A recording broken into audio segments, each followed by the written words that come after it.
And welcome back to a fresh episode of Business Growth Show. I'm your host, Sam Dunning, co-owner over at webchoiceuk.com. And if you haven't yet, check out my weekly emails where I share actionable B2B marketing, website and SEO tips, useful podcasts, free goodies and more. Why not give it a shot over at businessgrowth.emails. So joining me today, I've got Natalie Marcotullio. She's the head of growth over at Navattic. Natalie, welcome to the show. How are we? I'm doing well today. Yeah, it's a nice, beautiful day here in New York, so can't complain. Awesome. We've got a rare bit of sun in the southwest of the UK, so I'm also in a good mood and looking forward to the topic today, Natalie. We're going to be talking about a super actionable one, I hope, how you can go PLG, product-led growth, in just 1 week, in 7 days. So this should be very helpful, very useful, very interesting for any SaaS, any B2B software as a service companies that are perhaps thinking of taking the leap from maybe marketing-led or sales-led and understanding if PLG is worth it for them and how they can move to that motion in quite a quick manner. So let's start with a very simple one, Natalie. For anyone that's not heard of PLG, what would be your definition of what it is? Yeah, I feel like the definition of PLG is very highly contended. So I'm going to give my definition, but feel free to do your own research, get some other ones out there.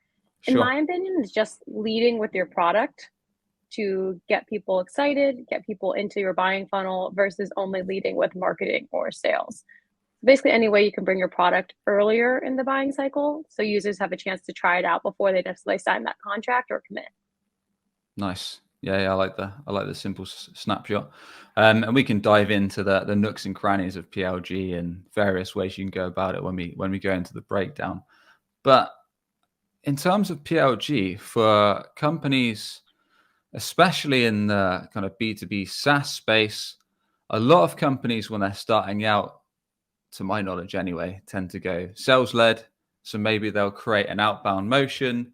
Maybe they'll have a team of SDRs or BDRs hitting the phones, cold calling, target prospects, trying to generate appointments. Perhaps they'll do social selling or similar. Perhaps they'll do cold email. Or maybe they'll go marketing-led. Maybe they'll try and capture prospects that are perhaps in market, searching directly for their offer or comparing offers, use things like Google Ads, paid search, paid review sites, etc. Capture those high intent ops and send them to sales. Or maybe they'll do a mix of sales led, maybe they'll do a mix of marketing led, combine the two for a juicy combo. So with that all said, why should a SaaS company especially think of going down the PLG route? I think it really matches how buyers want to buy today. So Right. I always joke Amazon has fully spoiled our buyers, and think about in your own consumer world, right? Like you're used to getting a package in a day. While in these days for B2B, you can barely get a demo in a day if you're lucky. Yeah. We actually just put out a big report with Chili Piper looking at the top 100 SaaS companies and saw it took on average 2 days just to get a response to a demo request. And we didn't hear back from 35% of the companies, which is Wow. pretty crazy. These are people saying, 35%, that's hey, mental. yeah, like these are people saying, hey, I want to buy your software. And I'm sure there are arguments for qualification or maybe it just got lost in the email somehow. But when you think about that, these are people who are actively showing interest, want to see your software in some capacity. But if you're just doing a traditional sales led motion, there's no way for them to explore more. And so they're just waiting around and might just drop off interest. So if you have no way of giving them a little taste of your product or letting them experience it before that sales call, they might just drop off. And that's prospects you're just leaving on the table. That's insane. Where can people go, Natalie, if they want to check out that full report? Yeah, it's hosted on Chili Piper. You can get the link, but essentially Yeah. it's B2B buying report. No worries. We can always put a link in the comments and in the description once we're done. That's all good. Mad. So 35% didn't get back. And yeah, that's some insane stats. So why do you think that is? Like, I mean, this has taken a bit of a rabbit hole, but why are companies, from your experience, like so poor at one, getting back to prospects, and secondly, like what's the resolve here? Because these are high intent people that want to speak to sales team, want to take a look inside your offer and potentially buy it. Yeah, I have a few different theories. Very tactically, it could be, email spamming, right? Like if your BDRs are just emailing people all day, maybe you are reaching out, but it's not getting to the end prospect. Or we only counted responses as phone calls, as emails, because I don't answer my phone to random calls. I don't think a lot of people do. So maybe it's an all call cadence where they didn't want to end with just one email. But strategically, I think it's more because companies are more focused on their own process, right? We're so obsessed with optimizing our own sales process and making sure it's as efficient as possible, which is great. But I think sometimes we forget the human element of someone's asking for your time. Like, it's not too hard to send a follow-up email just saying, hey, maybe you're not a good fit. Maybe it doesn't make sense now.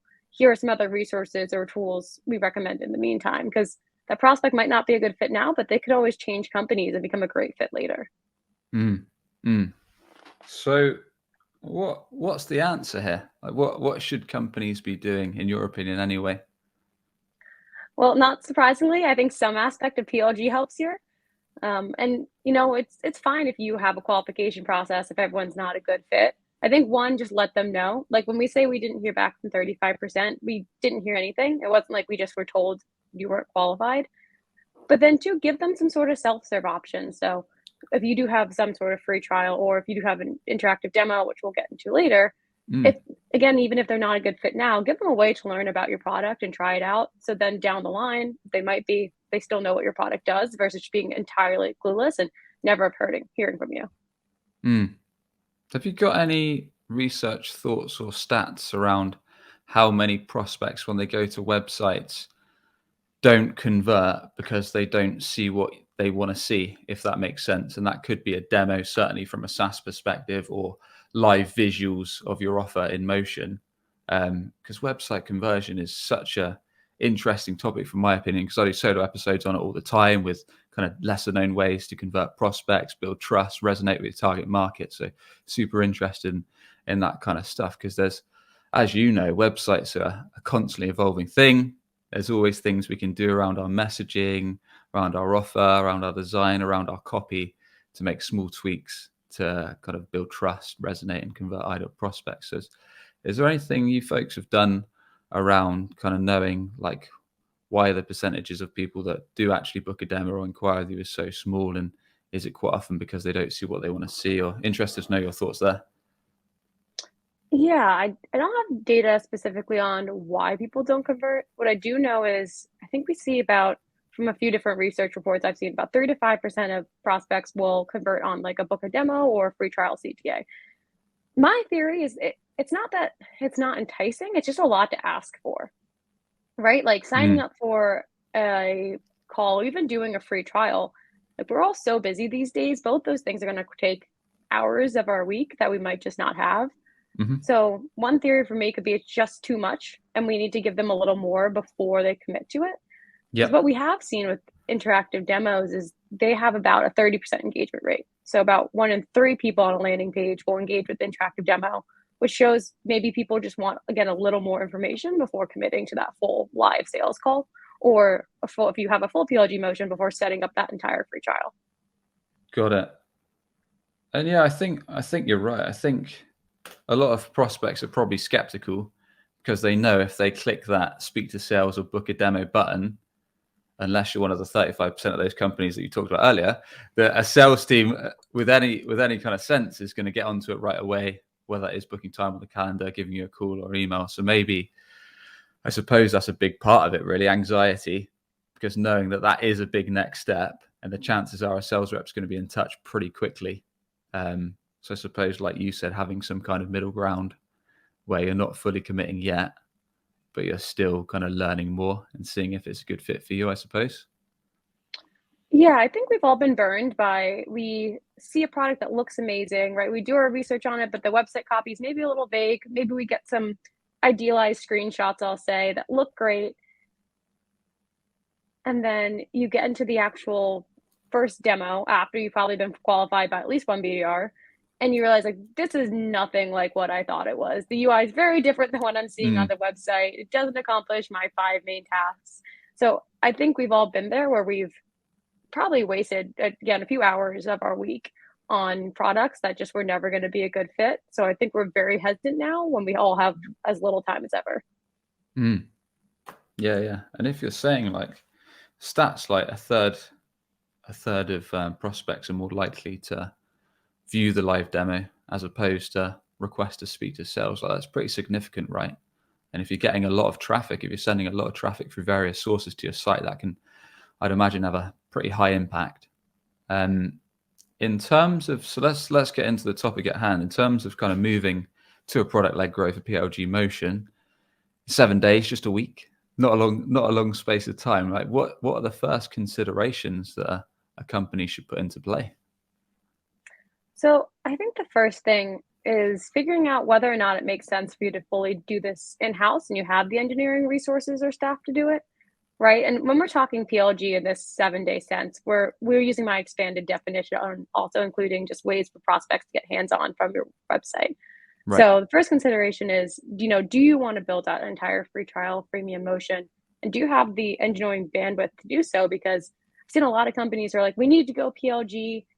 So they hack together a free trial. It's maybe not fully supported and then don't have great conversion numbers on that free trial because it's kind of an afterthought versus a full strategic initiative. Yeah. And likewise, I've heard horror stories of where kind of companies have switched to PLG, they switched to free trial and then gone back, or it hasn't worked well. From everything I've heard, like when I think PLG based, and I think what you're going to share with us is a bit different, is the classic get a 30-day free trial, where it's perhaps somewhat limited to the premium tier or the pro tier or the enterprise level tier, which are all kind of more features, more detail, better experience. And like you say, you normally put in your details, your email address, you'll get a 30-day basic trial. And then after that, you'll probably be putting some kind of email sequence, or sales will reach out and then they'll try and kind of push you onto the full tier because your experience ends. And usually it's quite a small percentage of all those leads that actually eventually convert into paid members. So this is actually two-part. I went a bit off on tangent then, but one is that the route we're talking about here, or are we talking about something different? And I suppose the second part to it is, when is this not a good fit for? Are there any scenarios that you can share where just going PLG for a SaaS company is just a terrible idea? Yeah, so not surprisingly, not talking about the exact use case you're describing of the traditional 30-day free trial. In this case, when we're talking about going PLG in 7 days, I'm talking more about what we do here at Navattic, interactive demos. And I think there are ways to do this. Maybe it's through video, just more accurate screenshots, but basically just ways to let prospects get hands-on with your product before that live demo call. So for us, interactive demos are basically walkthrough experiences of your product. It clones the HTML and CSS, so it looks and feels like the actual application. So if you go to our website, for example, you can go and kind of click around the Navattic experience, but you don't need to give your email. You don't need to set anything up. Basically, that perfect end state, just kind of walk through. And so we have a lot of customers, going back to your second question of who is PLG not a good fit for. We have a lot of customers who maybe, one, don't have those engineering resources, as I mentioned earlier, to build out a full free trial motion, or two, just have a pretty complex product that requires a good amount of setup to see value. So a lot of common customers for us are like security, fintech, legal tech, HR, sales and marketing tech, but the end state of a free trial requires a lot of setup. So maybe you need integrations, maybe you need to import personal data that your admin might not feel comfortable giving you. And so really, they don't want to make the user do all that work to see the aha moment. So instead, through an interactive demo, they can just show the user upfront, hey, if you were to use our software, this is what it would look like. Everything is set up so you don't have to do any work. So they can just, again, get an idea of what they're signing up for versus being entirely blind. Got it. And is there ever a situation where perhaps a SaaS offer is, I don't know, super high ticket or super complex or something like that, where kind of a free trial or a live demo or something like that is just a terrible fit, and they should probably not go down that route? They should stick to the traditional speak to a sales engineer mode. I think we've seen more of like your product is an API, right? Like if you don't really have a UI to show off, then it might not be the best fit. But generally, even if you do have a more complex product, we've just seen our more enterprise customers break down and create multiple interactive demos. So it's not supposed to be like a replica of the entire demo. It's really just a small little sneak peek. And they might do it for different use cases, personas, or features. So it's not just this overwhelmingly heavy product coming at you. Got it. Okay. No, fair enough. So yeah, like you're saying, work out if you've got the resources in-house to be able to put one together yourself, or perhaps consider a third-party company that can help you together with building it out. Once you've done that, is it just a case of let's build it together and a week later we're good to go, or are there kind of considerations once you've kind of had that internal discussion and you know what next step you want to take? Definitely some considerations. I think as anything, you kind of have to get some alignment internally that you all want to figure out where you want to promote this interactive demo. So the most common use case we see is on the website, as I mentioned before, because there's high engagement numbers. But maybe you want to start by putting in some email campaigns or testing it in ads before committing to putting it on the website. Another big consideration is just what should I show in this interactive demo? I think a lot of companies, right, especially as we talked about more enterprise complex products, they get a lot of fear of how do I distill all my value down into what we recommend is like a 10 to 15 step demo, which is about 30 seconds to a minute. Okay. So really talking with your sales team, figuring out what are those high ticket value moments of your product you want to show, and then just distilling all that down and writing out kind of the script for your interactive demo. That's usually some of the longest parts. Sounds smart. Sales usually know what customers are after, right? When it comes to the juicy questions or what's usually requested to be seen. Exactly. They'll know for sure what are those most important features. And nice thing is if you create a little script or outline, which we typically recommend, they'll be happy to give you some feedback and critiques and be like, nope, definitely show that. Maybe don't show that. Yeah. That's a smart move. Got it. Okay. Yeah. So building it out, I suppose, like you said there, putting together a snapshot of what customers, what prospects typically want to see, not making it too lengthy. It sounds like just showing some of the core features. In terms of, is there any data capture that we should do with this? Are we trying to get prospects' email or any further data and then put them in a nurture sequence or remarket to them? Or are we just going on the basis that if prospects love it, then they will actually request a full demo or request to speak to a sales engineer? What's the thought process there? I think it's really dependent on each company. I usually say it's dependent on your goal, right? If your main goal is just product education, maybe you want higher quality leads, you want to make sure the leads that do enter your sales funnel know what they're signing up for, and kind of almost skipping that first overview demo of, hey, this is just what we do. Then I do recommend generally ungating it because you want as many people, you're almost using it as a filtering system, right? Like you want to make sure the best people are getting through your sales team. You can also include CTAs throughout interactive demos. So you can show them, a few features, and this is what we recommend. And then they give them the option, hey, either have you seen enough, book a live demo, or keep going. Got it. Okay, so it sounds like there's a few ways you can play it, and perhaps having that CTA partway through, where if prospects are ready to book the full demo, they can kind of leave their info, I guess, book time on the sales rep's calendar, and then proceed to that relevant next step. Exactly. And we do also see some companies form gate it, right? If you do have a more complex product or you are trying to just generate more leads, in that case, asking for email up front, you might get less people going through the demo, but they're probably a little more committed if they gave their email. And then we've seen companies actually refer to these leads as product qualified leads, similar to how you'd hear companies talk about free trial leads. And so then nurturing them the same as you would with a product qualified lead, sending them to sales, seeing if they need any help or more information. And we fear to say those are some of their highest quality leads because, again, they actually know what the product is before they sign up. Yeah, makes sense. Are there any big no-nos for this process, Natalie, in terms of things that you should definitely avoid doing? Yeah, I think the biggest no-no is people tend to think of these like tutorial videos. Right. So they want to show how to set up your product. So they say things like, hey, this is where you log in.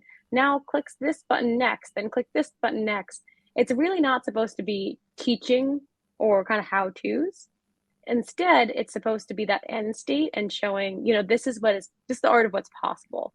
Really those value-driven moments of, if you do the setup, here's what your dashboard could look like. And look at all these, you could see which one of your reps, if you have a dashboard like this, are performing the best and kind of get those insights immediately versus, a lot of people like to take it like step 1, step 2, step 3, and we recommend a little more of the value focused language. Got it. So it sounds like it's more to show the transformation in terms of where you can start and like where you can finish off and like impact of results and that kind of stuff.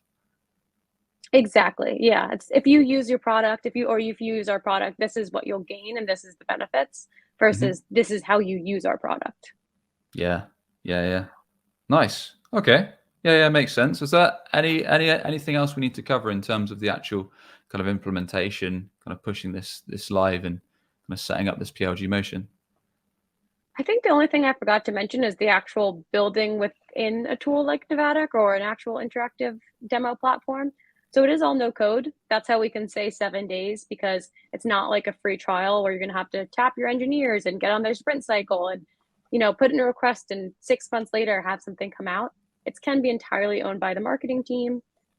So really, once you have that script built, all you have to do is go use our product to help clone your application, add on the little tool tips and text boxes that walk you through the product, and publish it. And then it's live like a link, similar to a video. Got it. Nice. Yeah, I mean, we've covered a quite good ground in terms of kind of how this works, what the different types of motions are. Would you say there's any types of SaaS companies where they should perhaps get something in place first before they look to do a live demo? Perhaps they're fully sales led at the moment and they've maybe neglected their website a bit. Is there something they should make sure that's kind of set up and running well before they just stick in an interactive demo and then perhaps they run some paid spend behind it and it doesn't really have the impact that they hope for? Yeah, I think number one is, if you want to like just first start going a little more product led, as I mentioned at the beginning, I think a lot of companies really like the really beautiful kind of idealized versions of their product, which is useful, but doesn't give the prospect an actual idea of what it is. So maybe just, step number one, start using real GIFs of your product, or, and maybe a nicer looking screenshot, something that actually shows the product.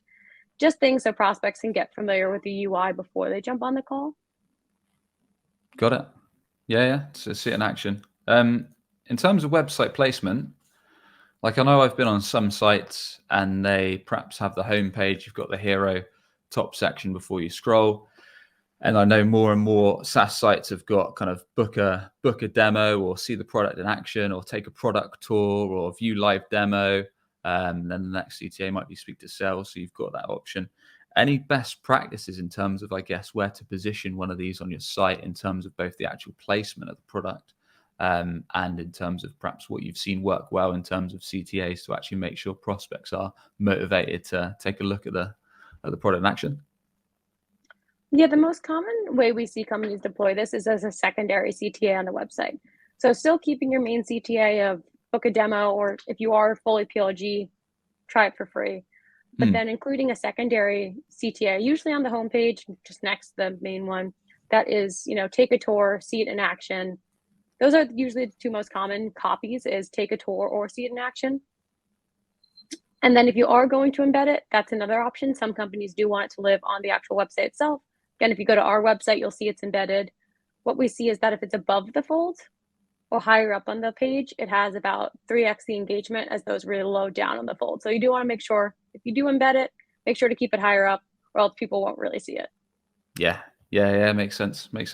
And aside from that, any other tips in terms of kind of driving prospects to product tours, or actually anything you've seen work well when it comes to actually perhaps retargeting prospects that have taken a live demo or a product tour, and what any nice use cases that you've perhaps seen in action?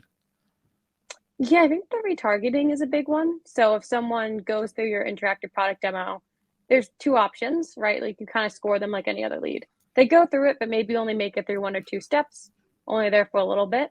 You could retarget them on Google ads, LinkedIn ads, and try to get them to get back into the product tour to see the full thing. Maybe show them a new feature or just new offer to get them excited. If they have gone through the entire tour, what we see a lot of teams do is direct those leads again right to sales. So if someone's gone through the whole thing, maybe they didn't book a demo, set up Yeah. a Slack notification alerting the sales team, hey, this is a high intent prospect. Like, let's go reach out to them directly and try to get live time on their calendar. Yeah, I'd imagine kind of LinkedIn ads could work super well in terms of retargeting these prospects. Like if you can see that they've spent like 5 minutes on a product demo or more interacting on your site, and then you feed them, I don't know, useful case studies, tips, ideas, use cases, and all that stuff. Like I'd imagine quite a lot of those come back and will book a interactive demo over time when it's done right. Exactly, yeah. Because again, that they're familiar, so you kind of can start giving them some more bottom of the funnel education, like you said, case studies, some more exact use cases. Because at this point, they already know what you do, and they're probably in a little bit of a buying mindset if they went through your entire product. Awesome. Natalie, really enjoyed the conversation. Thanks very much for sharing best practices around moving to a swift PLG motion and how to make product interactive demos work on your site. With that, please do share more about how everyone tuning in can learn more about yourself, your company, and anything else you'd like to send our audience to. Yeah. So to learn more about me, not surprisingly, I'm on LinkedIn. I do try to post about interactive demos, different use cases, how we're seeing our customers use them. So check me out there. If you want to talk more about interactive demos, also happy to chat. If you want to learn more about Navattic, go to our website. We do have an interactive demo on our website, so you can play around with the tool, as well as we have a customer showcase gallery. So if you want to see how some other SaaS companies are using interactive demos, you can go there. Nice. I'll put all of those links over in the show notes at businessgrowth.marketing. And with that, I want to thank you once again for coming on the show, Natalie. Yeah, thanks so much for having me. No worries at all. And as always, if you enjoyed today's episode, a quick rating or review on your podcast channel is appreciated. Or if you're on YouTube, a quick subscribe goes a long way. And with that, we'll catch you on the next one for more no BS B2B marketing tips to grow your business and grow your revenue. We'll catch you soon.